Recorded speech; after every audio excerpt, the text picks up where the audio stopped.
அப்போ அதுதானே நானு.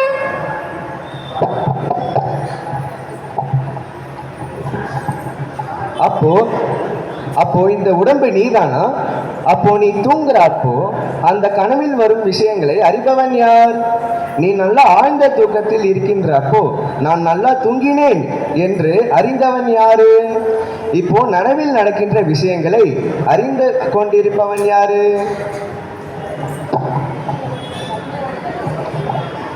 அப்போ இந்த உடம்பு நீதானா? அப்போ நீ தூங்குறப்போ அந்த கனவில் வரும் விஷயங்களை அறிபவன் யாரு? நீ நல்லா ஆழ்ந்த தூக்கத்தில் இருக்கின்ற அப்ப நான் நல்லா தூங்கினேன் என்று அறிந்தவன் யாரு? இப்போ நனவில் நடக்கின்ற விஷயங்களை அறிந்து கொண்டிருப்பவன் யாரு?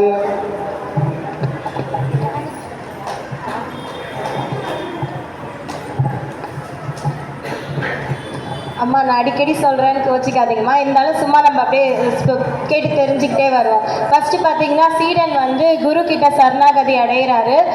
என்னுடைய பிறவி மாற்றும் உபாயம் ஒன்று சொன்னீங்களே அதை எனக்கு சொல்லுங்க அப்படின்னு சொல்கிறாரு. அதுக்கு முன்னாடி அவர் வந்து சம்சார துக்கத்தில் வந்து தன்னை தெரிஞ்சுக்கணும்னு தான் வராரு. அந்த பிறவியிலேருந்து விடுபடணும் தான் குரு வந்து சரணாகதி அடைகிறாரு. குரு வந்து என்ன சொல்கிறாரு, தன்னைத்தானே நீ அறிஞ்சிட்டேன்னு சொன்னாக்கா உனக்கு எந்த ஒரு கேடும் இல்லை அப்படின்னு சொல்றாரு. அப்போ உடனே அவர் என்ன நினைக்கிறாரு, என்னன்னா முட்டாள் நினைச்சிங்களா?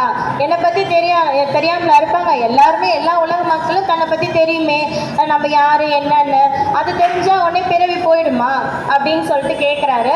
அப்பதான் அவர் சொல்றாரு, நீ வந்து உனக்குள்ள நீ இது உடம்பு அப்படின்னு வேறுன்னும் உனக்குள்ள தேகின்னு சொல்லக்கூடிய ஆத்மான்னு ஒன்று இருக்கு, அதுதான் உன்னை இயக்கிட்டு இருக்கு. நீ அதை உணர்ந்தின்னு சொன்னாக்கா கண்டிப்பா உனக்கு பிறவி கிடையாது அப்படின்னு சொல்லி அதை சொல்றாருமா. அப்படியே மேற்கொண்டு பார்க்கலாங்கம்மா.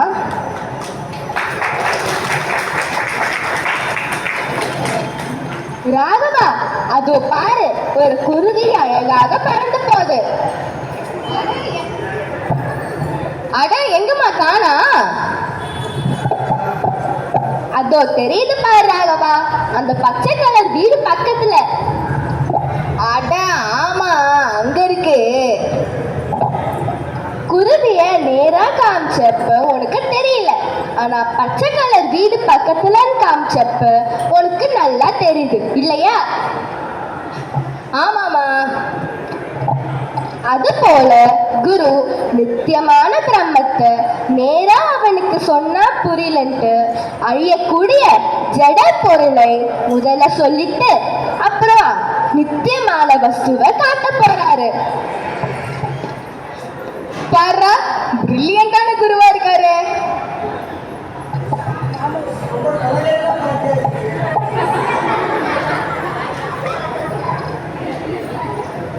நாமரூபங்கள் இரண்டுமின்றி ஒன்றாய் உணர்வொளி நிறைவாய் பிரம்மம் மட்டுமே இருந்தது.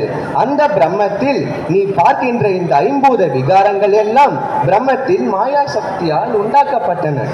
பிரம்மத்தை தவிர ஏனைய அனைத்தும் பொய்யானவை, நிரந்தரமானவை அல்ல.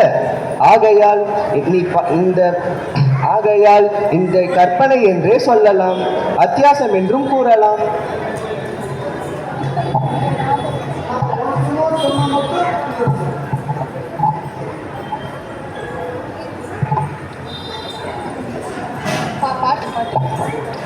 இப்படி போல நாம ரூபங்கள் ரெண்டும் இன்றி ஒப்பமாயிரண்டொன்றாய் உணர்வொளி நிறைவாய் நிற்கும் அப்பிரமத்தில் தோன்றும் ஐம்பூத விகாரம் எல்லாம் செப்பு கற்பனையினாலே செழித்தவென்றறிந்து கொள்ளே.